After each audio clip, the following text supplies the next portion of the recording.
You try to sleep earlier. You go to bed at 10 p.m., but your mind is wide awake. Midnight passes, 1 a.m. You finally fall asleep. Then the alarm rings at 7. You feel exhausted the next night. You stay up later. The cycle continues. A broken sleep schedule does not mean your body is broken. It means your timing is misaligned. Sleep timing is controlled by two systems: sleep pressure and circadian rhythm. Sleep pressure builds.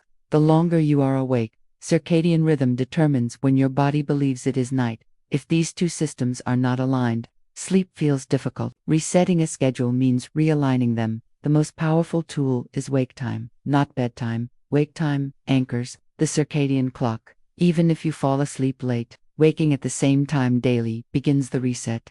This is uncomfortable at first, but consistency strengthens rhythm. Morning light is the second tool. Light exposure within the first hour of waking signals the brain that the day has begun. This shifts melatonin timing earlier that night. Even 10 to 20 minutes of outdoor light is effective. Cloudy light still works. Indoor light is weaker.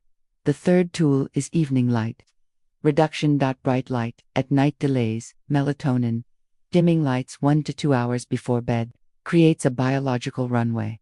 Warm light supports transition. Darkness trains timing. Gradual shifts are more sustainable than drastic changes. If you normally sleep at 2 a.m., moving directly to 10 p.m. rarely works.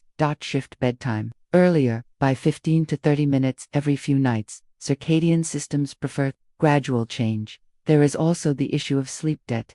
If you are severely sleep deprived, resetting may require temporary discomfort. You may feel tired during the day. Avoid long late naps. Short early afternoon naps under 20 minutes may help without delaying night sleep. Caffeine timing matters. Avoid caffeine at least 6 to 8 hours before intended bedtime. Caffeine blocks adenosine receptor. It masks sleep pressure. Without sufficient pressure. Sleep onset delays. Meal timing also influences rhythm. Late heavy meals increase body temperature and digestive activation. Finish larger meals at least 2 to 3 hours before bed. Exercise strengthens sleep drive. Regular daytime activity increases slow wave sleep intensity. Avoid intense exercise very close to bedtime if you are sensitive. Temperature signals matter. A slightly cooler bedroom supports natural temperature drop. Your body must cool to initiate sleep. Warm showers about an hour before bed can help by triggering post-shower cooling. Consistency is more powerful than perfection. If one night fails, return to the schedule the next day. Do not compensate with large sleep dash-ins. Weekend oversleep delays progress. This phenomenon is often called social jet lag. It is similar to traveling across time zones without leaving home. If your schedule is severely delayed, light therapy in the morning may accelerate adjustment, but natural light is often sufficient. Resetting sleep requires patience. Circadian rhythm shifts slowly, about 1 hour per day at most, sometimes less. Trying to force sleep creates anxiety. Anxiety increases arousal. Arousal delays sleep. Instead, focus on cues: wake time, light, darkness, routine. Your brain responds to patterns, not intention alone. If racing thoughts delay sleep, create a wind-down ritual: reading something neutral, writing tomorrow's tasks, breathing slowly. The goal is reducing cognitive arousal. Sleep cannot emerge in a state of threat. There is also chronotype.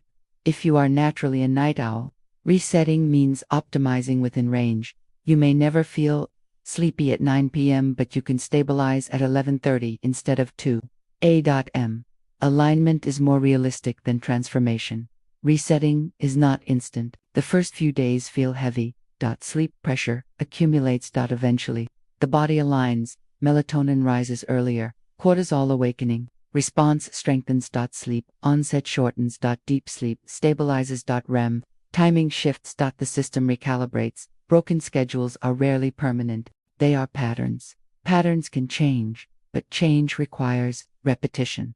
Light at the right time, darkness at the right time, wakefulness long enough to build pressure, consistency strong enough to anchor rhythm. Resetting sleep is not about force, it is about timing.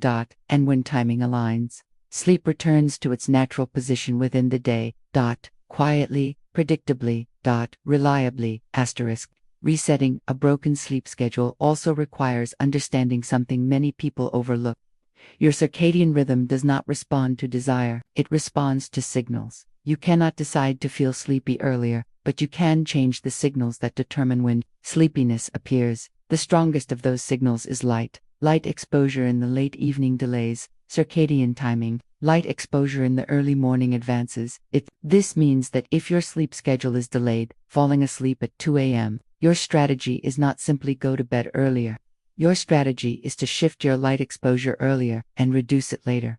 Morning light works like a reset button. Even standing near a bright window helps, but outdoor light is significantly stronger. The intensity difference between indoor and outdoor light can be 10 to 50 times greater, even on cloudy days. This is why stepping outside briefly after waking is more powerful than adjusting bedtime alone. Another powerful but subtle signal is consistency of wake time across all 7 days of the week. Many people attempt to reset their schedule Monday through Friday, only to undo progress on Saturday and Sunday by sleeping in. The circadian system does not recognize weekends, it recognizes timing. If you wake at 7 a.m. during the week and 10 a.m. on weekends, your body shifts toward the later time. Monday morning then feels like a time zone change. To reset effectively, wake time should vary by no more than about 30 to 60 minutes, even on days off. This is often the hardest part, but it is also the most effective. There is also the issue of sleep drive strength. If you spend extended time in bed awake, your brain weakens the association between bed and sleep. During a reset period, limit time in bed to approximate actual sleep time. If you typically sleep 6 hours, temporarily allow 6.5 to 7 hours in bed, not 9. This builds stronger sleep pressure for the next night. Over time, as sleep consolidates, you can gradually extend time in bed. This technique is sometimes used in behavioral sleep therapy. It feels counterintuitive, but stronger pressure strengthens alignment. Another overlooked element is exposure to stimulation in the final hour before bed. Even if lights are dim, engaging in emotionally charged conversations, intense work, or highly stimulating content activates alertness networks. The brain cannot instantly transition from high engagement to sleep. A buffer period helps. This does not require elaborate rituals, it requires consistency.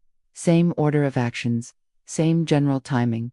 The brain begins predicting sleep when the pattern repeats. Prediction lowers arousal. If your schedule is severely delayed, for example, sleeping from 4 a.m. to noon, gradual shifting may take weeks. In such cases, one strategy is controlled sleep compression. You wake at your target wake time, regardless of when you fell asleep. This builds strong sleep pressure by evening. The first few days feel difficult, but the body responds quickly to strong pressure, combined with early light exposure. Within several days, sleep onset begins moving earlier. However, safety matters. If you must drive or perform complex tasks, extreme sleep restriction during a reset should be managed carefully. Gradual shifting is safer for many people. Temperature timing can also reinforce rhythm. Your core body temperature begins dropping before natural sleep onset. Creating a cooler environment in the evening supports this signal. Conversely, bright overhead lights and warm environments can delay that drop. Noise predictability matters as well. Sudden unpredictable noise maintains vigilance. Consistent low background noise is often less disruptive because it becomes predictable. Predictability is calming to the nervous system. If anxiety interferes during a reset, address it directly rather than ignoring it. Anxiety about not sleeping can sabotage progress. Remind yourself that one imperfect night does not undo the process. Circadian change is cumulative. Another important factor is melatonin. Supplementation. Low dose melatonin taken at the correct time can help shift circadian rhythm earlier in some cases, but timing is critical. Taken too late, it may not shift rhythm effectively. Taken too early, it may cause evening sleepiness without proper alignment. Melatonin is not a sedative, it is a timing signal. Behavioral alignment remains more powerful long term. It is also essential to distinguish between delayed schedule and insomnia. A delayed schedule means you sleep well, just late. Insomnia means you struggle to sleep even at your preferred time. Resetting works differently for each. Delayed Schedules respond strongly to light timing. Insomnia responds more strongly to stimulus control and cognitive techniques. Understanding which pattern applies to you makes the reset more effective. Progress often follows a predictable arc. Days 1 to 3, increased fatigue, mild irritability. Days 4 to 7, sleep onset begins shifting earlier. Week 2, wake time feels more stable. Week 3 to 4, deep sleep consolidates, REM timing stabilizes. This timeline varies, but adaptation generally occurs within weeks, not months. The key is repetition. Circadian biology adjusts gradually but reliably when signals are consistent. Broken schedules are rarely permanent damage. They are learned timing patterns, and learned patterns can be relearned. When wake time stabilizes, morning light anchors rhythm, evenings become dimmer, and stimulation decreases before bed. The brain recalibrates. Melatonin begins rising earlier. Cortisol awakening response strengthens. Sleep pressure builds predictably. Sleep onset shortens. Morning clarity improves.